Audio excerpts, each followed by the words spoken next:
Hey everybody.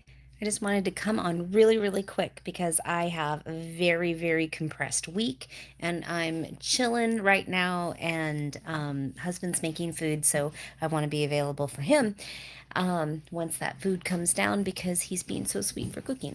Oh, and he's coming down anyhow. Hold on a second. Hello, Bear. What can I do for you? What? What's up?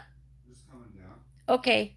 I'm gonna tell a ghost story live on Facebook or YouTube. You come on down. Hi. Hello, people watching. There's a bear. You say hi. Howdy. And then a new pool attendant.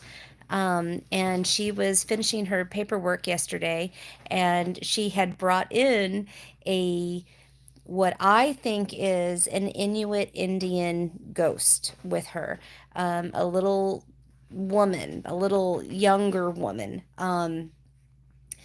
She was finishing up her paperwork and she was bent over, whatever, and the ghost was there and just sort of like, I how did I describe this to you? It was like you had said there was like a that's something that the Indians do, this movement that she did.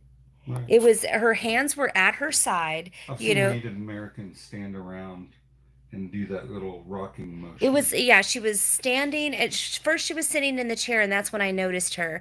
And then she was standing up and she was just like her palms were touching her thighs at her knees on the side, and then she was doing like this sort of like rocking. It was like a comfort thing, and it reminded me very similarly of when I was a new mom, and and even though I didn't have a baby in my hands when I was standing there, I was doing like this rocking thing. It was just a comfort deal that I did.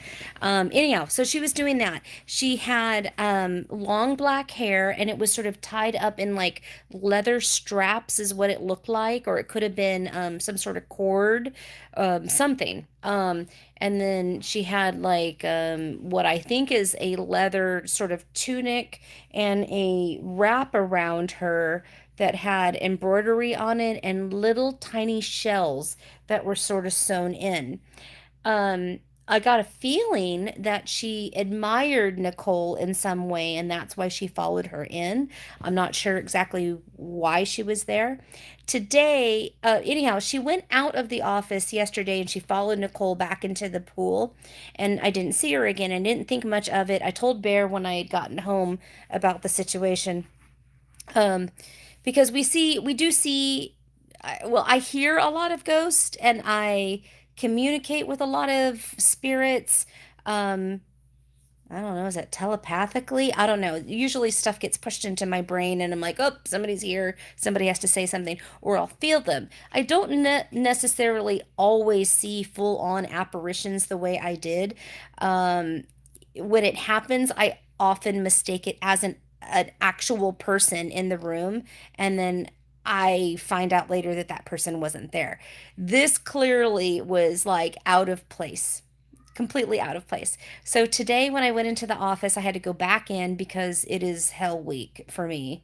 Um, I have to do a lot of stuff this week in regards to the office. So I went back in because we're having a phone line issue and the pool phone wasn't working, and I needed to go in and make sure that they either had my cordless phone from the office so that they can make pool reservations while I'm off for the next couple of days and yada yada. So I went back in and and there she was. She was sitting in the chair, at the end of, I have my desk and then I have a table like in a T formation, and she's sitting at the very end.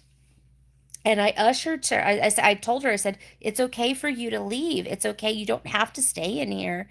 And I don't think that she understood what I had to say, probably because she doesn't speak the language.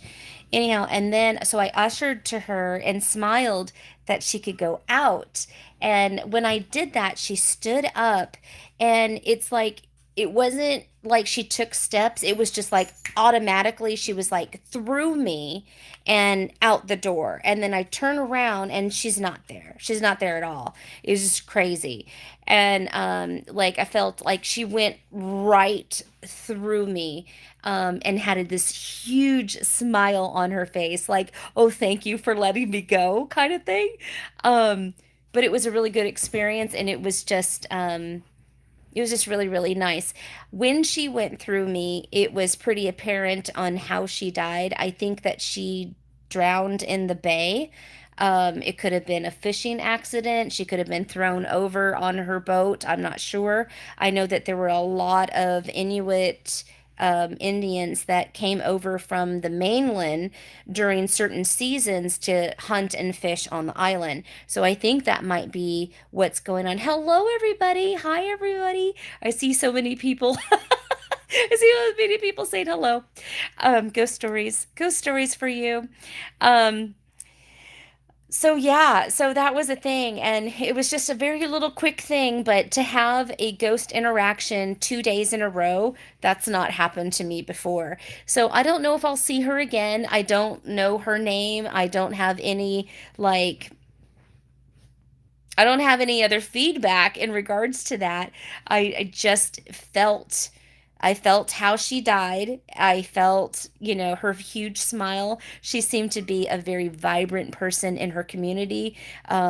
She's very short, really, really tiny, really short, but it was just kind of wonderful, and I wanted to share that with you. So, generally, I don't see a whole lot of ghost activity on the island at all, and when I do see it, it's pretty much limited to like late fall, winter time frame. Um, Generally, when it's sunny the way it is now and bright, there's not a whole lot of activity at all. And my dog is chewing on something. What are you chewing on? Did you give her a cookie or something? Right there. Oh, Sorry. okay. I didn't All right. think she'd be so noisy. Yeah, she's noisy. She's noisy as hell right now. But anyhow, I just wanted to come on real quick and tell you about the ghost story, while I remembered the details because I'd probably forget.